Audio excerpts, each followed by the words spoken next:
Hey, what's up boys and girls, it's Vlad, welcome to the channel, hope you're all safe. Well, where to begin now? So this is Keyboard X50Q and it's literally the best keyboard I have reviewed lately.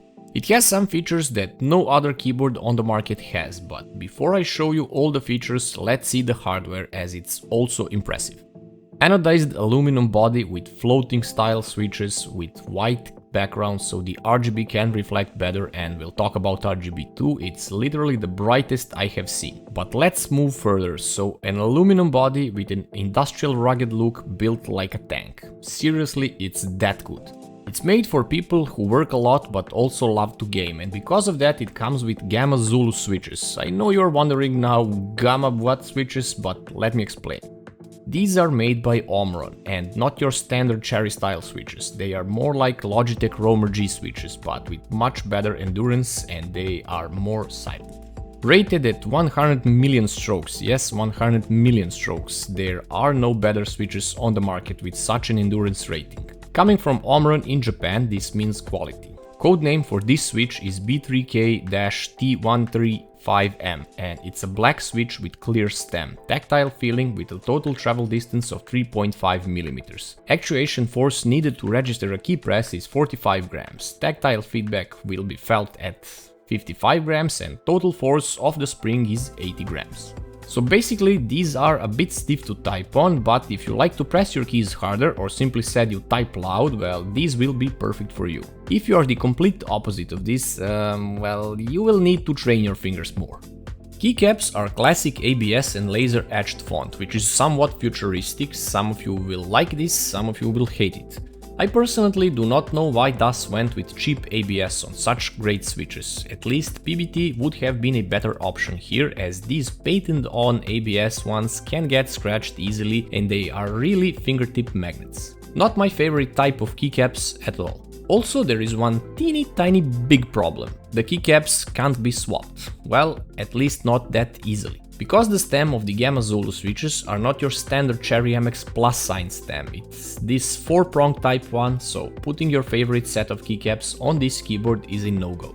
I haven't been able to find a replacement keycap set to change these to PBT. Maybe there is something for Logitech Rgb, so if you know something, please let everybody know in the comments.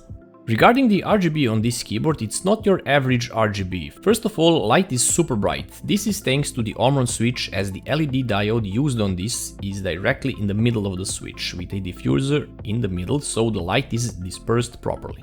Since the light is perfectly centered in the middle of the switch, it illuminates legends on the keycaps better.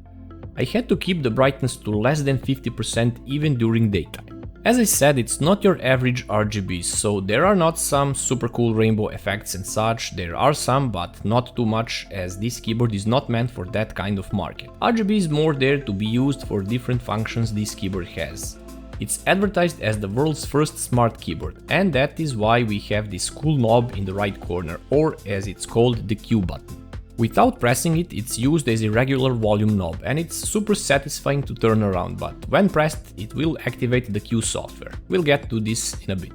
Cable is braided and thick, but not detachable. It is positioned in the middle, so you may or may not like this. Personal preference, to be honest. I like when you can remove the cable, easier to clean the desk for example. On the bottom there are rubberized feet for an added incline to the keyboard, and it's single angled ones, not dual type. On both sides of the keyboard we have subtle Rgb strips which can be configured in the software, and of course you can turn this off if you do not like it at all. And above all, there is an included soft touch palm rest, and it's perfectly inclined, like perfect angle and touch. Absolutely have zero remarks for it. This is how a palm rest should be made. Not something that starts an inch up high but immediately and perfectly angled. Did I say perfectly enough?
Okay, so it's time for the software. So basically this is divided into two sections. RGB lights, which you can customize literally per key, and you can also change those lights on each side of the keyboard. Where things get cool or not, depends on which angle you see this feature, is the applets section.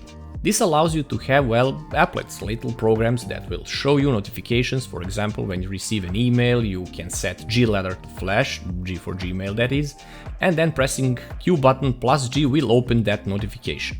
You can set your CPU usage monitoring, for example, the whole row can be your CPU usage, and so on and so on. You can set weather also, but then you would have to memorize which color corresponds to which weather conditions. The list is extensive, and as I said, this might be a pretty cool function for some, and it can also be a totally non-usable function for others.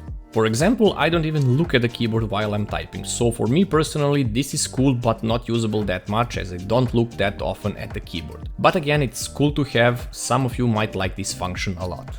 So to sum things up, this is literally a perfect keyboard for people that type a lot and also game a lot, don't require flashy RGB in the face but rather want subtle lights. Build quality and design are flawless. The only downside that I see here are the keycaps. I mean, I would not mind if they were PBT, but having ABS keycaps and above all painted ones on such a premium keyboard is a move by DAS that I simply refuse to understand. Also, while we are on the subject, having non-standard stamps on the switches makes changing keycaps so much harder. So if you choose to get this keyboard, be prepared for a price of $179 US. It is worth it just because of the build quality, and I hope that DAS will offer PBT keycaps as an option later. I believe that would make users much happier. So yeah, that's it for this time guys. Sub to the channel if you haven't already, hit that bell, like the video if you liked it, otherwise make sure to hit the dislike twice. I'll see you in the next one.